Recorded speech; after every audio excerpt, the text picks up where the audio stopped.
अभी आधे कटलेट को फ्राई कर लिया है, तो मैं आपको वीडियो दिखाने के लिए आपको दिखा रहा हूँ। तो आप थोड़ा सा इसमें पेरी पेरी डाल सकते हैं चाहे तो आपके पास। तो आज हम आपका वेज कटलेट बनाएंगे आलू का।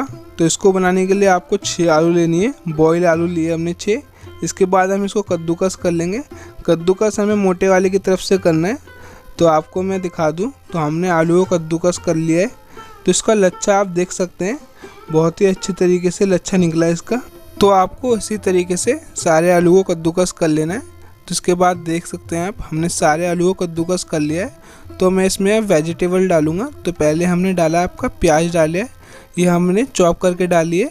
फिर इसके बाद हमने आपका शिमला मिर्च भी चॉप करके डाली है, आप इसको थोड़ी सी बारीक काट सकते हैं। फिर इसके बाद हम आपका डाल रहे हैं आपका हरी मिर्च डाल रहे हैं। तो हमने यहाँ पे 3 हरी मिर्च लिए। तो इसके बाद हम थोड़ी सी धनिया डाल लेते हैं। तो आपको धनिया को धो के काट के डाल लेना। फिर इसके बाद हमने 1 इंची अदरक को घिस के डाल रहे हैं। तो अब हमने अदरक को अच्छे से घिस लिया है। तो इसके बाद हम आपका 1 चम्मच लहसुन का पेस्ट डालेंगे। तो आप इसके बाद हम मसाले बता देता हूँ मैं आपको। तो हमने 2 चम्मच आपका लाल मिर्च डाली है, ये पिसी हुई लाल मिर्च है। फिर इसके बाद आपका 1 चम्मच हमने काली मिर्च पिसी हुई डाली है। या आप अपने हिसाब से ही लगाना, क्योंकि ये बहुत ही गले में लगती है। तो आप इसके बाद 1 चम्मच चाट मसाला डाल लेना। तो इसमें हम ज़्यादा स्पाइसेस नहीं डालेंगे, इसमें हम कम ही डालेंगे।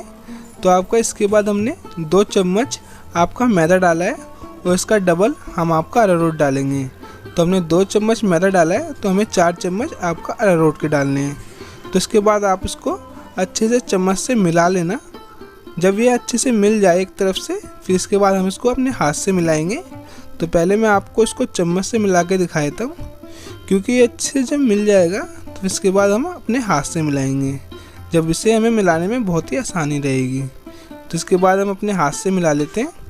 तो इसको अपने हाथों से मिला लेना है, क्योंकि बहुत ही अच्छे तरीके से हमारे हाथों से मिल जाएगा।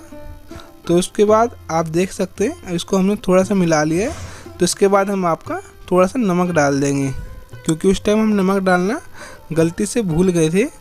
तो आप इसको मिलाने के बाद भी नमक डाल सकते हैं। तो इसका अब हम डो बना देते हैं। तो बनाने के लिए पहले आपको अपने हाथों में थोड़ा सा तेल लगा लेना है, क्योंकि ये चिपके ना। फिर आपको उसको टाइट टाइट से प्रेस कर देना है। तो आपका डो आपका तैयार हो जाएगा। तो आप इसी तरीके से अपना डो तैयार कर लेना। अब हमारा डो तैयार हो गया है, तो अब इसके हम कटलेट बना लेते हैं। तो उसको बनाने के लिए आपको थोड़ा सा अपने हाथ में लेना है, फिर आपको उसको गोल गोल करना है। फिर आपको इस तरीके से इसको लंबा कर देना है। तो आपका ये बहुत ही आसान तरीका कटलेट बनाने का। तो आप इसी तरीके से कटलेट को बनाना। तो आपको इसी तरीके से सारे कटलेट बना लेने हैं। तो इसके बाद हम आपका इसको कोटिंग करेंगे ब्रेड क्रम्ब की। तो इसको करने के लिए आपको ब्रेड ले लेनी है। चाहे आप इसको मार्केट से परचेज़ भी कर सकते हैं ब्रेड क्रम्ब को, चाहे आप ब्रेड को इसको मिक्सी में डाल के पीस लेना।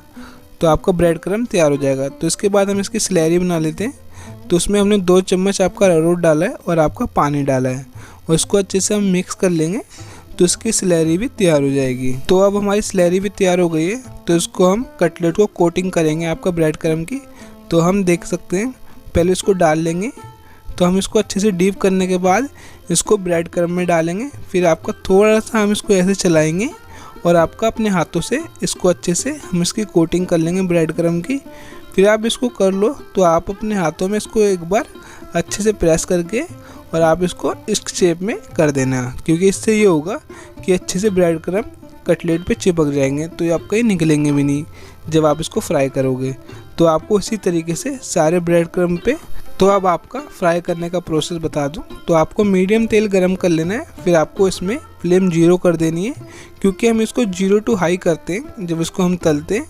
तो आपको इसको अच्छे से आपको उसको चारों तरफ डाल लेना है। आपको कटलेट को, हमें कटलेट को इसलिए 0 फ्लेम पे डालना पड़ता है। अगर आप कटलेट को हाई फ्लेम पे डाल दोगे तो ये आपको ऊपर ही ऊपर से कलर पकड़ लेगा, और आपका अंदर से कच्चा रहेगा। क्योंकि जब हम हाई फ्लेम पे डालते हैं तो बहुत ही जल्दी ये कलर पकड़ता है, और आपको लगेगा ये अच्छे से आपका फ्राई हो गया है।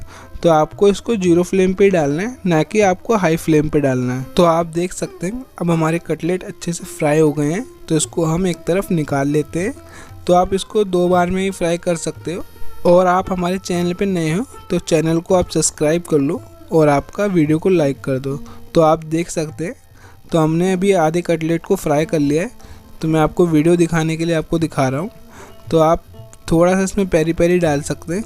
चाहे तो आपके पास पेरी पेरी ना हो तो आप इसमें चाट मसाला डाल सकते हैं और आप इसको अच्छे से मिक्स कर लेना। फिर आप थोड़ा सा केचप में डिप करना और थोड़ा सा मेयोनीज में। आप मानोगे नहीं, ये इतना टेस्टी बनता है। आप कभी भी बनाओगे बहुत ही टेस्टी बनेगा। तो आप इसी तरीके से कटलेट का एंजॉय लें और आप भी इस घर में बनाएं।